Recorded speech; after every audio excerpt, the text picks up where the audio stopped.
윤석열 대통령 지지율이 마지노선이라고 불리던 30%도 깨졌습니다. 30% 아래로 떨어진 건데요.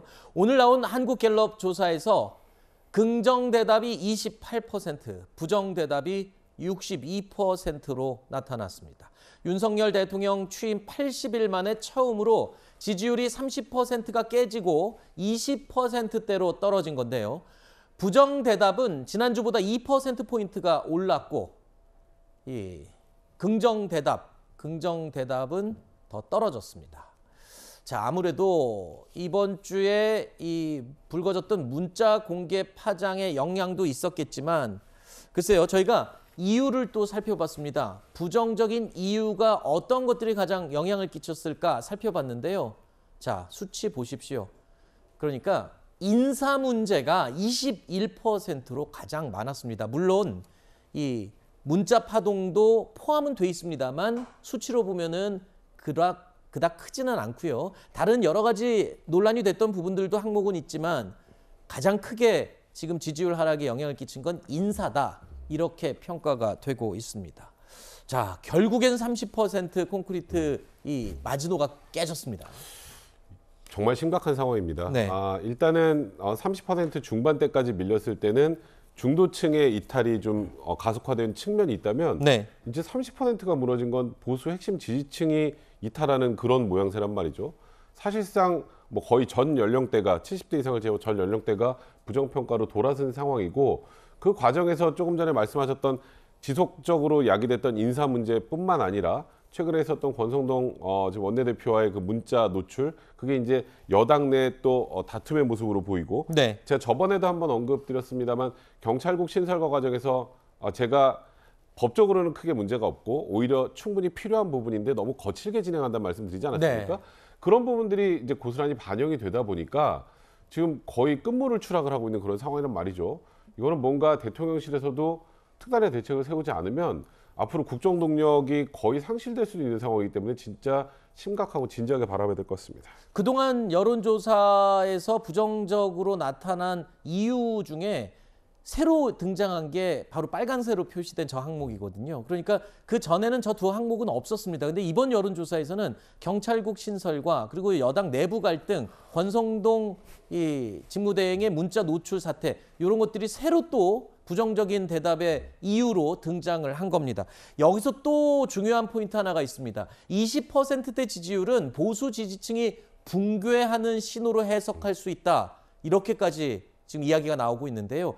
지지율 30%를 마지노선으로 보고 있습니다. 오늘 한국갤럽 조사에서 대구 경북 지역 여론조사 내용을 보면요. 오차범위 밖에서 부정률이 긍정을 앞섰습니다.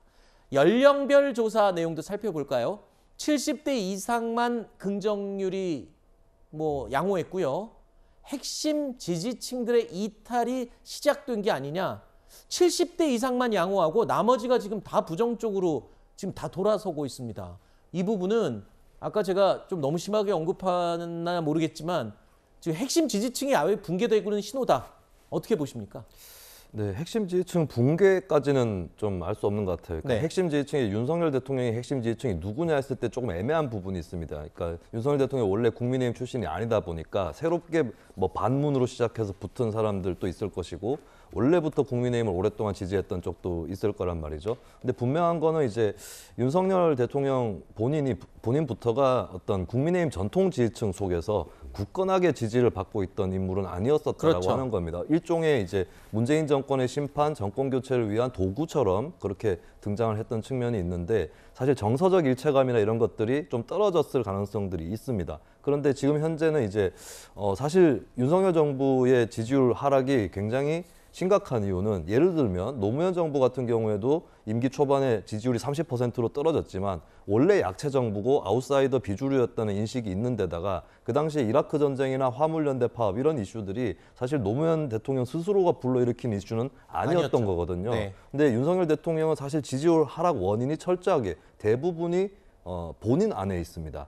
사실 인플레이션이나 이런 문제를 갖고 국민들이 윤석열 대통령을 탓하고 있는 건 아니에요. 네. 그거는 굉장히 불가항력적인 문제이기 때문에 지켜볼 수 있는 부분인데 문제는 그런 국면 속에서도 인사 논란이라든지 이런 것들이 벌어지고 이번 주에 특히 이제 내부 총질 메시지 네. 이런 것들을 보면서 전통 지지층 속에서도 같은 편에서 조금 벗어나고 싶다. 네. 내가 책임을 져줄 수 없을 것 같다. 이런 논리가 나오는 거죠. 사실 이번 주는 다른 게 없었으면 반등을 할 수도 있는 주였었습니다. 네.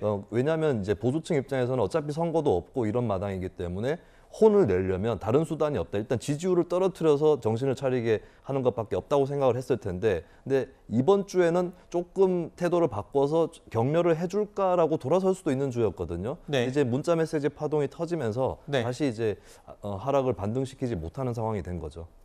국민의힘 내부에 누구에게 제가 지지율이 20%대로 결국 떨어졌네요. 걱정이 많겠습니다 했더니 아닙니다. 이렇게 해야 정신 차리죠. 라고 대답을 하더군요. 그러니까 빨리 매를 맞고 지금 내부의 분란이 빨리 좀 수습이 되는 게 오히려 낫지 않겠냐라고 얘기를 하던데 윤 대통령 지지율이 결국 20%대로 떨어지면서 국정운영 동력 확보에는 지금 비상이 걸린 셈입니다. 취임 이후에 이번에 이제 첫 휴가를 떠날 예정인데 윤 대통령 고심이 깊을 것 같습니다. 아마 휴가 중에 이 지지율 반등에 대한 어떤 이 묘책을 좀 궁리를 하지 않을까 싶은 생각이 듭니다. 무엇보다 내부 총질 문자 파문이 일으켰던 이 정치권 파장을 좀 계속 지켜봐야 할 상황인 것 같은데요.